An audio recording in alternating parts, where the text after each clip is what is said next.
They say every haunting begins with something small, a noise you can explain, a shadow you ignore, a candle that never should have been burning. Tonight I want you to listen carefully. Not every ghost wants to hurt you. Some just want to be remembered. This is the story of the last candle in the room. My name's Daniel. I grew up in a quiet part of town, the kind of place where people still waved when you drove past, and everyone's lawn looked about the same. It wasn't special, just rows of brick houses, trimmed hedges, and porch lights that flickered on at the same time every evening. I live with my wife, Emily, and our 8-year-old son, Noah. We moved into this house about a year ago. It was built in the late 70s. Nothing fancy, but solid. There's a small attic, a basement that smells faintly of damp wood, and 3 bedrooms upstairs. The kind of house you'd expect a young family to grow into. The first few months were ordinary. The usual chaos of unpacking, getting used to creaking floors, learning which window stuck in the summer, and which door needed a hard shove to close. Everything about it felt lived in but safe. But even now, I can remember the first time something didn't feel right. It wasn't dramatic, just a strange, small moment. It was a Saturday night, and we just finished dinner. Emily was loading the dishwasher. Noah was sprawled on the living room floor building with his Lego bricks. I was sitting on the couch, half watching the news. Then, all at once, the lights flickered. Not the usual power surge kind of flicker. This one was slower, deliberate, almost rhythmic. They dimmed, brightened, then dimmed again. I remember turning to Emily and saying, "Huh, that's weird. Power company must be doing something." She didn't even look up. Probably. These old houses always have wiring quirks. And that was that. Nothing else happened that night. But later, after I'd put Noah to bed, I went to turn off the lights in the living room. And that's when I noticed the candle. Emily liked decorating with them. Those tall glass candles that smell like vanilla or lavender. But this one wasn't one of hers. It was a small, short candle in a plain white holder. I didn't remember seeing it before. It sat in the corner of the living room shelf, half burned, wax pooled around its base. I asked Emily where it came from. She shrugged. Maybe the previous owners left it. I laughed. A used candle. Hey, she smiled. Free ambience. Well, we left it there. Didn't think twice. Over the next week, life carried on. I worked from home most days. I'm a freelance designer, so I had plenty of quiet time while Noah was at school and Emily was out. Around mid-afternoon, when the sun cut across the living room and painted everything gold, I'd sometimes catch that candle in my peripheral vision. Always there, unlit yet oddly noticeable. Then one afternoon, while I was on a call with a client, I smelled something faint, the unmistakable scent of burning wax. I turned around. The candle was lit. Just sitting there, flame dancing softly, no one else home. I stood there for a good 10 seconds, confused. Then I blew it out. When Emily came home, I asked her if she'd lit it before leaving. She frowned. No, why would I light a candle before heading to work? I wanted to laugh it off. Maybe Noah did it, but he was at school. Maybe I did it absent-mindedly, but I'd been on my laptop all morning. Still, I brushed it off. A flicker of memory, maybe I had lit it. People forget small things all the time. That night, though, something else happened.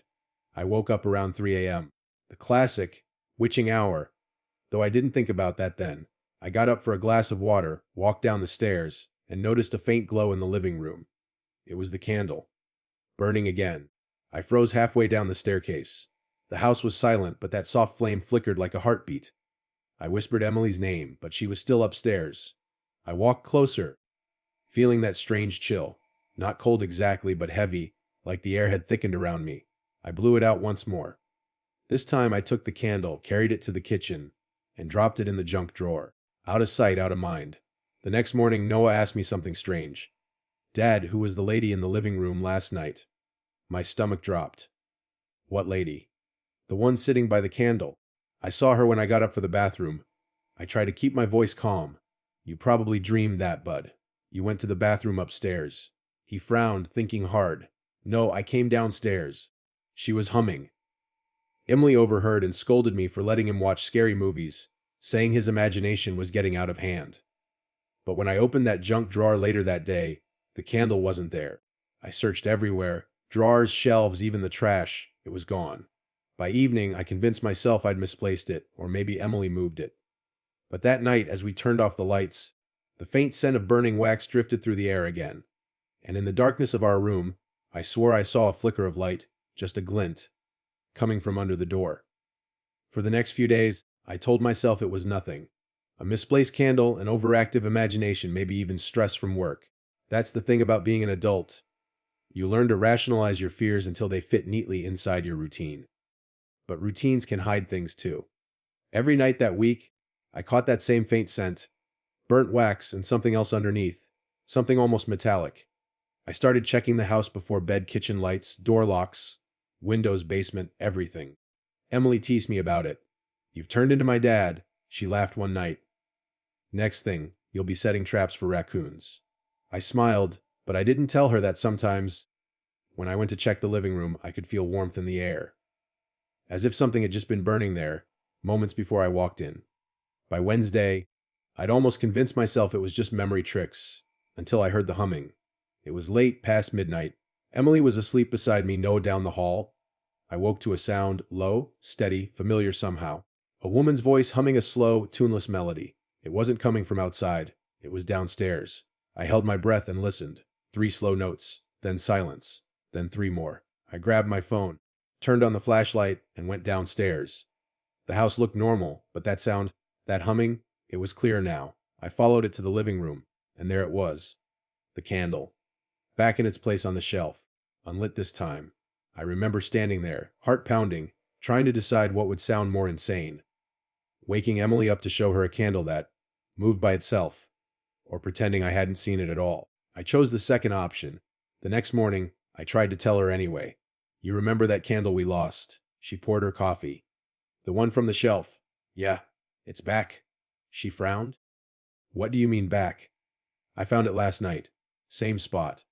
She looked at me for a long second, then laughed softly. "You probably just put it there and forgot. You've been tired lately." She wasn't wrong. I was tired, but not the usual kind. My dreams had turned strange. I kept seeing a dimly lit room with a single candle flickering in the corner and a shadow moving just beyond the light. I'd wake up drenched in sweat, unsure if I'd been dreaming or remembering something. By Friday, the atmosphere in the house had shifted. Emily said the place felt stuffy. Noah complained his room was cold at night, even though the heater was running. Then one evening, I came home late from a client meeting. Emily and Noah were already in bed. I dropped my keys on the counter, turned on the hallway light, and froze. On the floor by the living room door were tiny streaks of wax, pale and thin, like something had dripped across the wood. I followed them. They led to the shelf. The candle sat there again, this time fully melted down. Wick blackened, smoke faintly curling from its top, as if it had just gone out. That's when I heard it again. The humming. But this time it was closer, right behind me. I turned around so fast I almost dropped my phone. Nothing there. Just the quiet hum of the refrigerator in the kitchen. I walked backward toward the stairs, never taking my eyes off that corner. And as I reached the first step, I saw movement. A brief flicker, like someone had stepped out of sight. That night I didn't sleep. I sat up in bed, waiting for the sound to return. It didn't. But around dawn, Noah came running into our room, crying. Dead, she was in my room. Emily sat up groggy. "What? Who?" "The candle lady! She was standing by the window!" Emily tried to calm him down, brushing his hair, saying he'd had a nightmare. But his little hands were shaking, and he looked terrified. She told me to be quiet. He whispered. She said, "The flame keeps me here." I felt every hair on my arms rise. After that morning, Emily changed. She still tried to laugh it off, but I could see the fear in her eyes when the house got too quiet. She started leaving the hallway light on at night. We even talked about calling an electrician, blaming everything on wiring or maybe a gas leak, anything that sounded rational. But deep down, I knew what we both felt. Something else was in that house. That weekend, I decided to throw the candle away for good. I picked it up, cold and solidified, and carried it to the trash bin outside. I watched it drop in, watched the lid close. That night, the humming stopped. For the first time in weeks, we slept peacefully. But the next morning, when I came downstairs, the trash bin was open, and the candle was back on the shelf. This time, the wick was freshly burned. After that morning, something in me broke. I stopped pretending. The rational part of my mind, the one that insisted on explanations, was still whispering, but quieter now. Because no matter how much I wanted to believe this was coincidence, there was no way that candle could have come back from the trash. I didn't tell Emily that right away. She was already uneasy, and Noah had been having nightmares almost every night since. He'd wake up crying, saying the lady by the candle was watching him again. I started sleeping in his room a few nights a week, thinking maybe that would help. But that first night I did, something strange happened. The temperature dropped, not gradually, suddenly. One moment the air was still, the next it was freezing. I could see my breath. The sound in the room changed too, like the silence had weight to it. Noah stirred in his sleep and whispered, "She's here again?" I turned to him. "Who, buddy?" He pointed toward the corner. I followed his gaze. Nothing there. Just his dresser. The small nightlight casting a faint amber glow. But then the light flickered. And for a split second, I saw it, a faint outline. A figure crouched low beside the wall, just beyond the light's reach. I blinked, and it was gone. I didn't sleep the rest of the night. By morning, I looked like hell. Emily asked if I was okay, and I told her I wasn't. I told her everything. About the candle coming back, about what Noah said about the figure. She didn't laugh this time. She just stared at me, pale and silent. That day, we agreed to take the candle and destroy it. Not just throw it away. Destroy it.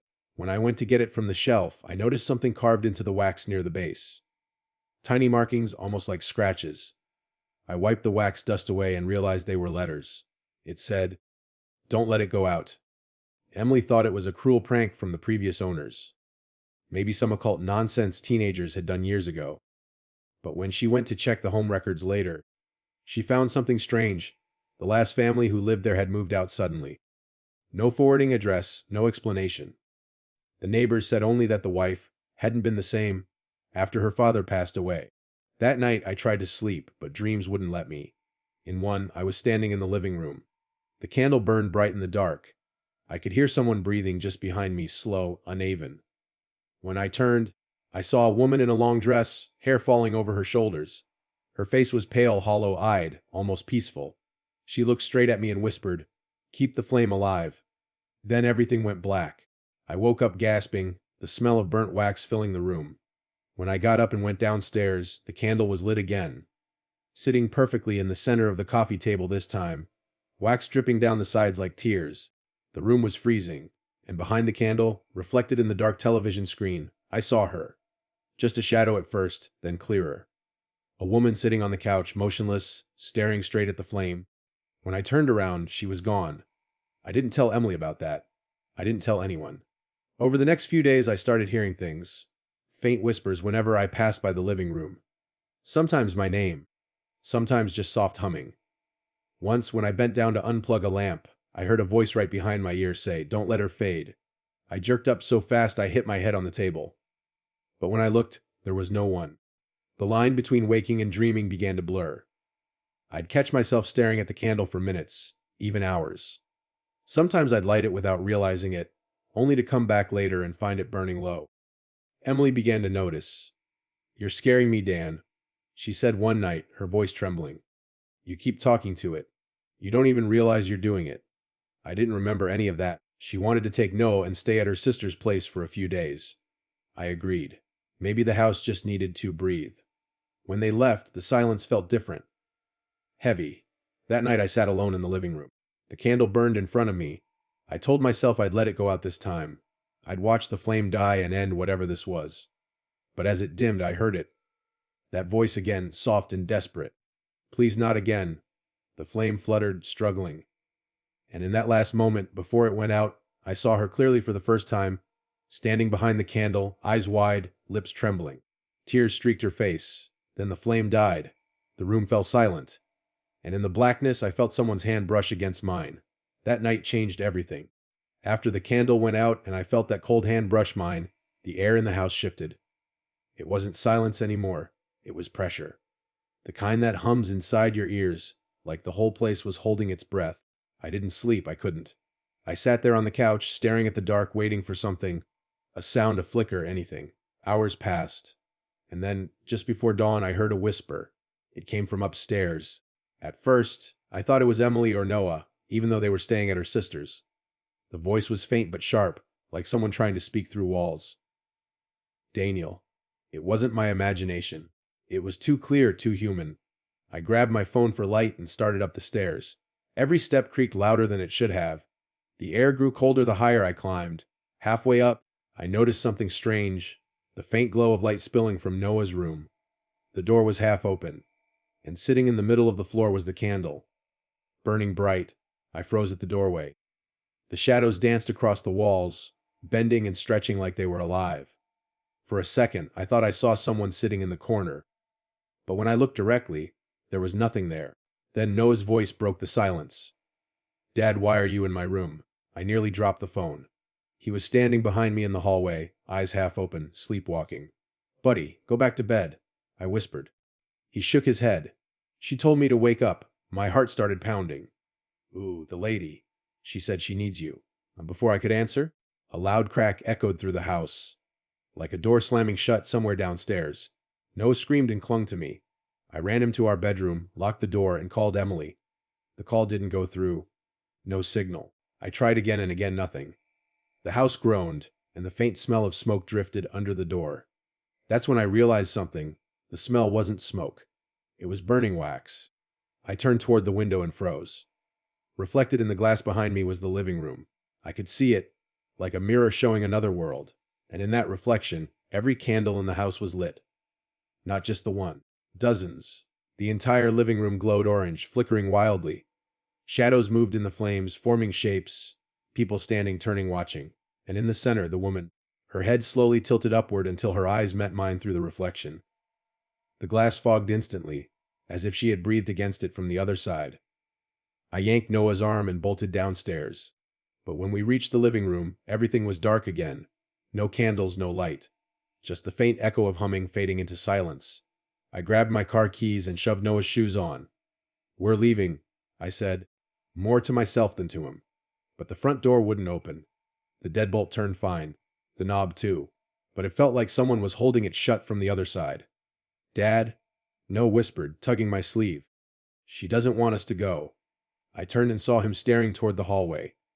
There she was. A pale woman standing in the shadows, hair wet, her nightdress clinging to her like she'd just come in from the rain. Her eyes glowed faintly orange, reflecting the candlelight that wasn't there. She lifted her hand slowly, and the hallway lights began to flicker in rhythm with her movements. I tried to speak, but nothing came out. My throat locked. Then the lights exploded, one by one, popping overhead until we were plunged into darkness. Noah screamed. Something moved fast in the black. A rush of air, a whisper. The feeling of something brushing past my shoulder. The floorboards groaned as if someone heavy was walking in circles around us. I dragged Noah toward the back door, slammed it open, and shoved him outside. But when I turned back, I saw it. A single candle sitting on the kitchen counter, flame burning tall and steady. And beside it, written in the condensation of the window above the sink, were words scrawled by an unseen hand.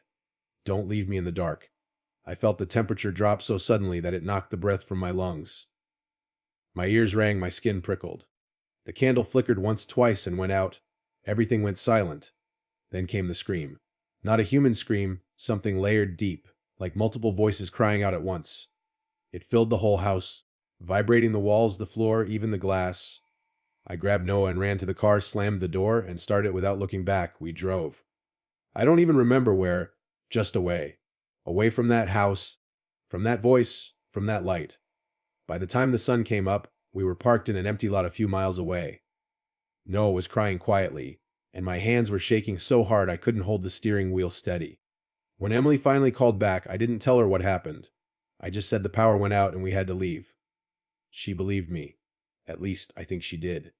But when we went back later that day, with her, and with daylight pouring into every window, the house was perfectly fine except for one thing. Sitting in the middle of the living room table was that same candle. Untouched, unlit, waiting. We didn't stay long that morning. Emily wanted to leave as soon as we walked through the door. Even in daylight, the house felt wrong. The air was still heavy, like something unseen was waiting just beyond sight. Noah wouldn't even step inside. He stood on the porch, holding his stuff bare, staring through the doorway at that candle on the table. "It's waiting for you, Dad," he said quietly. Those words cut deeper than anything else that had happened. I told Emily to take him back to her sister's. I'd pack a few things and meet them later. I didn't tell her why I needed to stay, but I think she knew. She hesitated, eyes wet, then nodded. "Please, just come back," she whispered. When the door closed behind them, the silence was absolute. I stood in the living room, sunlight cutting through the blinds in narrow beams, landing right across that single white candle. It looked so ordinary in the day, small, harmless, and yet I couldn't look away. For hours I sat there, just staring, trying to understand what it wanted, what she wanted. At some point I dozed off. When I woke, the house was darker, late afternoon. Clouds had rolled in, casting the rooms in gray. I stretched, looked around, and froze. The candle was lit again. I hadn't touched it. I know I hadn't. The flame danced quietly, casting long shadows that reached across the walls, and as I watched, I heard the faintest whisper. "Thank you." It came from somewhere near the couch. I turned slowly. She was there. The woman, pale, trembling, her eyes hollow and tired, as if she hadn't slept in decades. She stood beside the coffee table, her face illuminated by the candle's glow. For a long time, neither of us moved. Finally, I found my voice. "Oyu," her lips parted, but the words came like a breath. "He left me here." "Ooh," he blew it out. The words made no sense, yet they sent a chill through me so deep my bones hurt. She reached out her hand, fingers gray and shaking. "Please, keep it burning." I wanted to ask why, but before I could speak, a loud crash came from upstairs, like furniture being thrown. I jumped to my feet, but when I looked back, she was gone. The candle's flame flickered wildly, almost violently, like it was caught in a wind that shouldn't exist. I ran upstairs. Every door was open, Noah's, ours, even the attic hatch. The air smelled of damp earth and wax. And faintly, I could hear humming again. The sound was coming from the attic. I pulled the cord to the ladder and climbed up slowly, every step creaking. The attic was dark except for a single, small flame flickering at the far end. Another candle, identical to the one downstairs, and next to it, a dusty photograph in a cracked frame. It showed a family, a man, a woman, and a little girl. The same living room I was standing in. But the woman, she was the one I'd seen. The same hollow eyes, the same sorrowful expression. On the back of the photo, written in faded ink, were the words, "Keep the flame alive, or she will fade." My hand trembled as I turned toward the candle. The flame was struggling now, shrinking, sputtering. And then I heard the voice again. Not a whisper this time, but a desperate cry, echoing through the attic. "Don't let me go." The candle went out. The attic went completely black. Something cold rushed past me, fast, heavy like a gust of wind laced with fingers. The ladder shook violently. I nearly lost my footing as the house groaned beneath me. I stumbled down the steps, slammed the hatch shut, and ran to the living room. The candle on the table was gone. In its place, burned into the wood, was a perfect ring of wax, still warm. I don't remember much after that. Emily told me she found me hours later, sitting on the couch, staring at nothing, whispering over and over, "She's gone. She's gone." We left that night, stayed in a hotel for a while, then eventually sold the house. I told the realtor I didn't care about the price. I just wanted it gone. We moved across town, into a newer place. Fresh paint, clean air, no creaks or drafts. For months, everything was quiet, until last week. Noah was playing in his new room when he called for me. "Dad, come see what I found." I walked in, smiling, until I saw it. Sitting on his dresser, beside his toys, was a small white candle. Same size, same holder, half burned. I felt the blood drain from my face. "Noah," I said carefully, "where did you get that?" He looked up at me, confused. "It was already here," he said. "And Dad, she said to tell you thank you for keeping her light." I didn't move. I couldn't.